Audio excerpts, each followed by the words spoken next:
Orgreave, on the border of Rotherham and Sheffield. A vast landscape which has changed so much over the last 25 years. One of those changes being the loss of Orgreave Hall.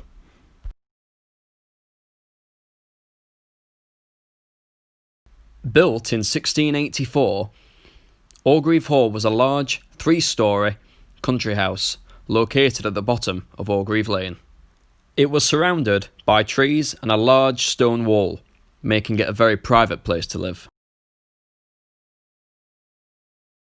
For the majority of its existence, Orgreave Hall was home to the Sorby family, and mainly used for agriculture and farming. This painting shows John Sorby standing on the farmland at Orgreave Hall. The building in the background is believed to be Rutherwood Hall.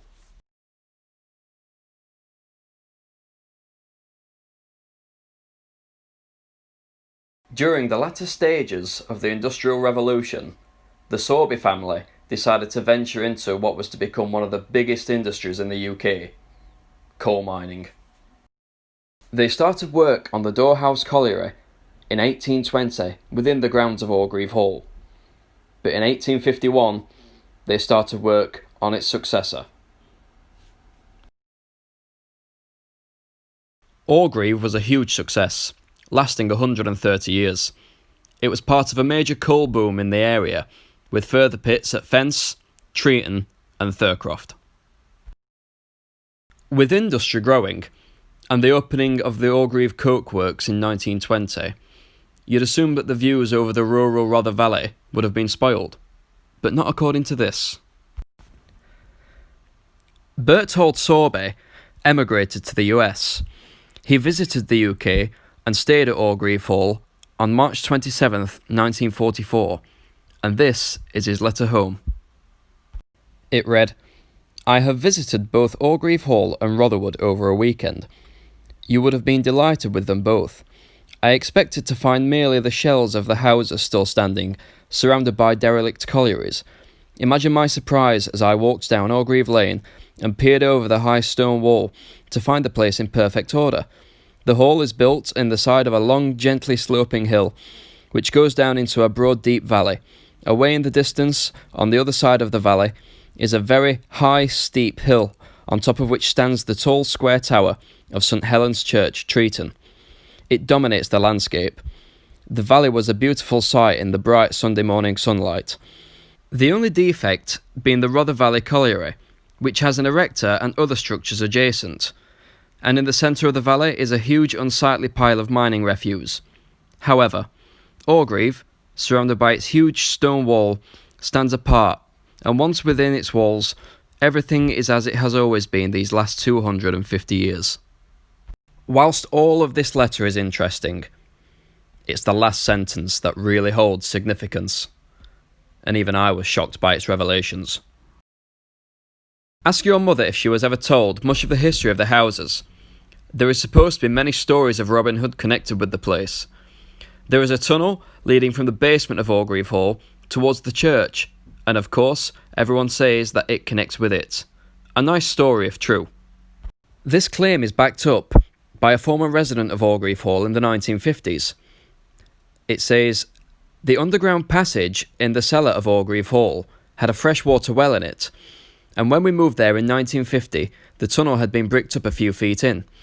The story is it connected via St Mary's Church at Handsworth to Manor Castle, Sheffield, where Mary Queen of Scots was imprisoned for many years." However, with the former site of Orgreave Hall now sitting 50 metres below Waverley Hill, it seems we'll never know the truth about the tunnels.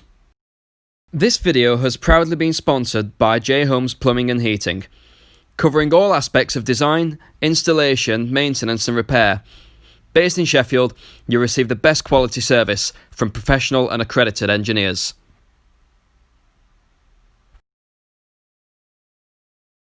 Whilst Orgreave Hall has plenty of history, it wasn't the only historical building in the area. Just out of shot, in the bottom left-hand corner of this photo, stood Rutherwood Hall and Rutherwood Lodge. Both were built during the 1820s and were mentioned in the Walter Scott novel Ivanhoe. which was part of a collection of books named the Waverley Novels. Right here is the site of Rutherwood Lodge. It was a small gatehouse-like building. It was built in 1820 and was demolished in 1993. There was a road what led from Highfield Lane all the way up to Rutherwood Hall, which we'll have a look at in a little bit. And this is what you got to first. It was occupied by a couple in 1944 who took this photo.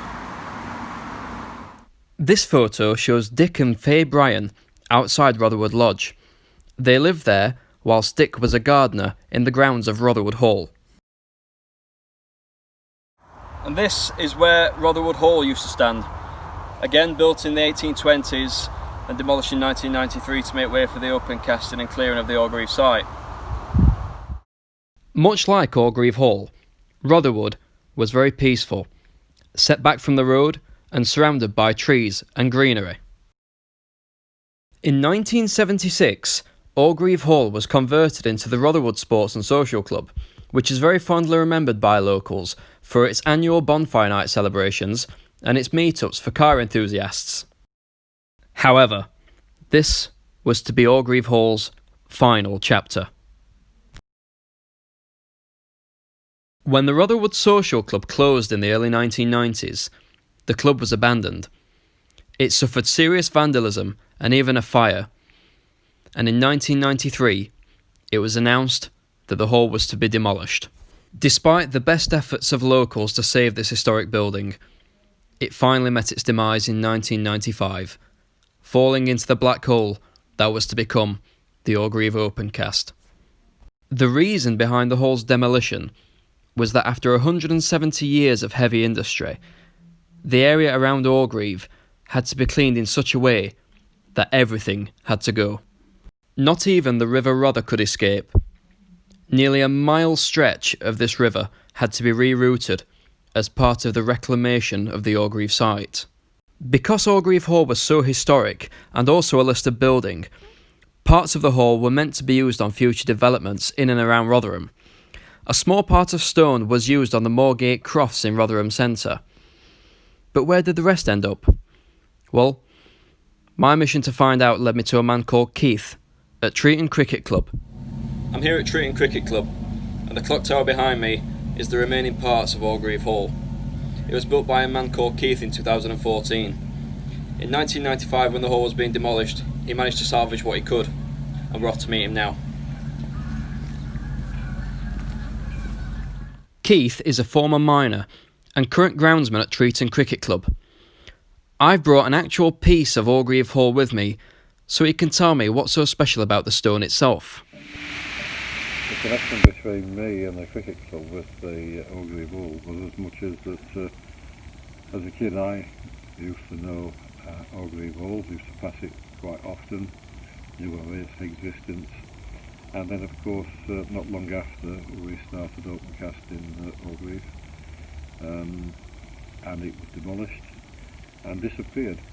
And then one day I spoke to a local borough councillor called Reg Littleboy, who organised for me a visit into the open cast.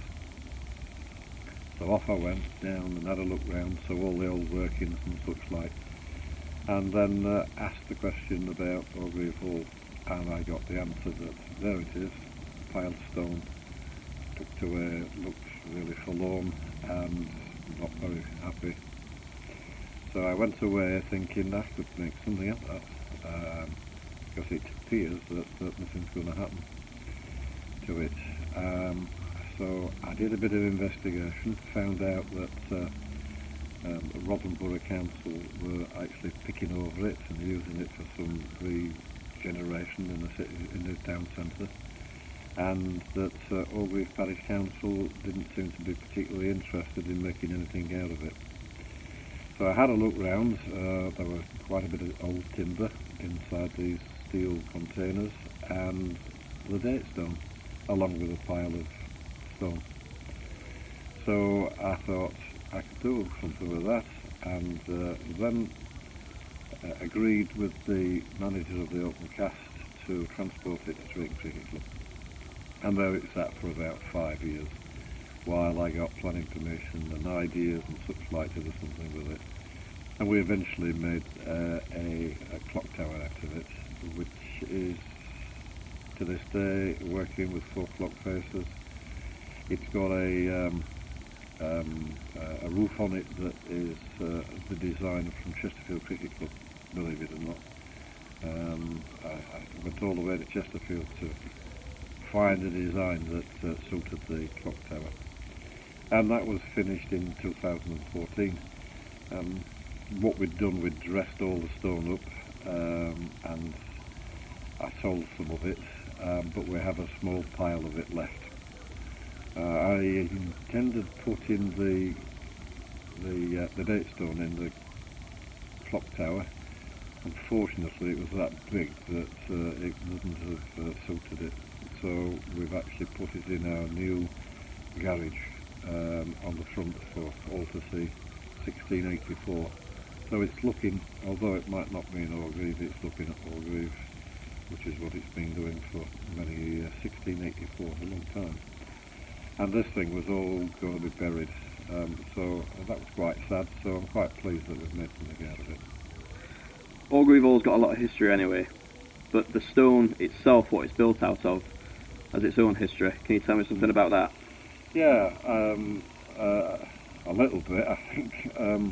I'm told that it's rosin red, although this particular piece here that you've given me is anything but red. It must change due to conditions and such like. And it's mined or quarried round locally. Ully is one, I think, that still quarries it.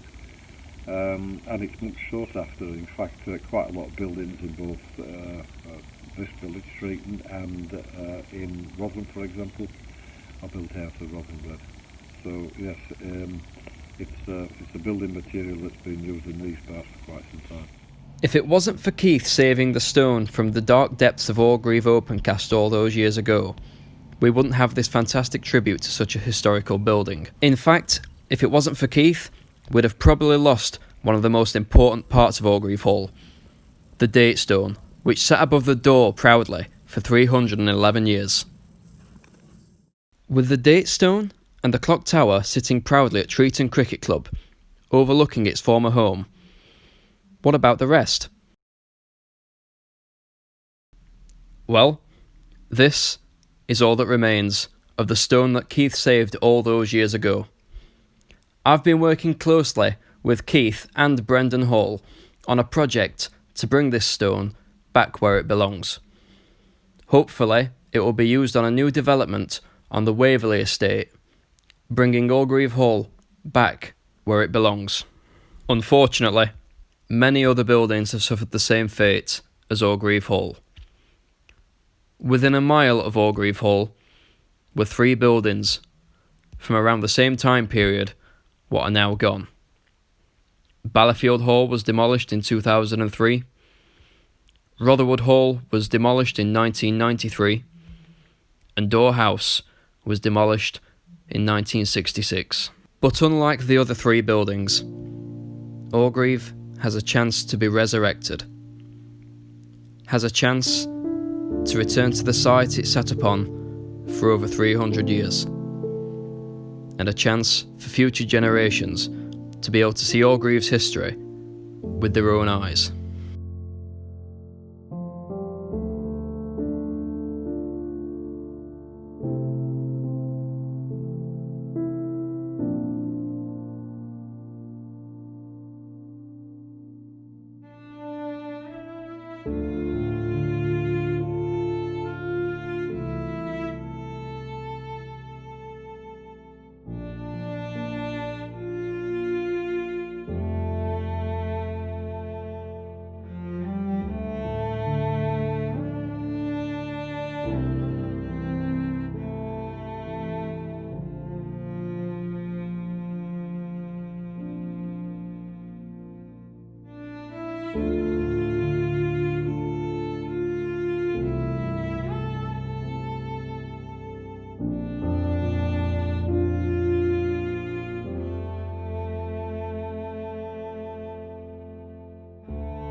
It's sad that we should even be having to do this video.